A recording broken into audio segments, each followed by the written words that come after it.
నా పేరు టి సర్వర్ష. మాది నెల్లూరు జిల్లా ఉదయగిరి మండలం. మేము ఇక్కడ పొన్నూరు దగ్గర పని చేస్తుండగా నేను పైనుంచి కింద పడి గాయమైంది చేతికి. ఎమర్జెన్సీగా హాస్పిటల్ తీసుకపోతే అక్కడ ఆపరేషన్ చేయాలన్నారు.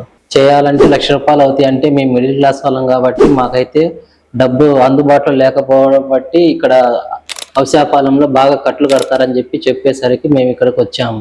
ఈ హాస్పిటల్ పేరు పివిసి ఆయుర్వేద హాస్పిటల్కి ఇక్కడికి వచ్చిన తర్వాత లక్ష్మీనారాయణ గారు మంచిగా ట్రీట్మెంట్ చేసి మొదటి కట్టులోనే మాకు ఫలితం వచ్చింది. మళ్ళీ రెండో కట్టు రమ్మన్నారు.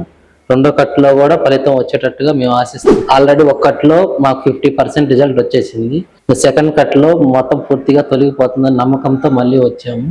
అంత ముందు మీకు ఎవరైనా చెప్పారా హాస్పిటల్ గురించి? అంటే ఇంత ముందు 12 సంవత్సరాల క్రితం అయితే నేను మా అమ్మగారిని ఇక్కడ తీసుకొచ్చాను. చెయ్యి బెనికినప్పుడు అప్పుడు 2 సార్లు వచ్చి మా అమ్మగారికి మా తమ్ముడికి ఇద్దరికి ఇదే రీసెంట్ గా అయితే తీసుకొచ్చి చూపించుకున్నాను. అది అప్పుడు పేరు మాది సొంత గ్రామం ఫస్ట్ వినుకొండ అనమాట.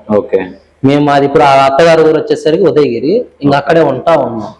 అక్కడ నుంచి ఇంకా అవశాపాలెం అంటే మాకు బాగా ఫస్ట్ నుంచి కూడా స్టార్టింగ్ అందుకని ఇక్కడికే వచ్చాం. మరి ఇప్పుడు హాస్పిటల్కి వచ్చింది కానీ మరి ఇప్పుడు ఎట్లా మీకు అంతా?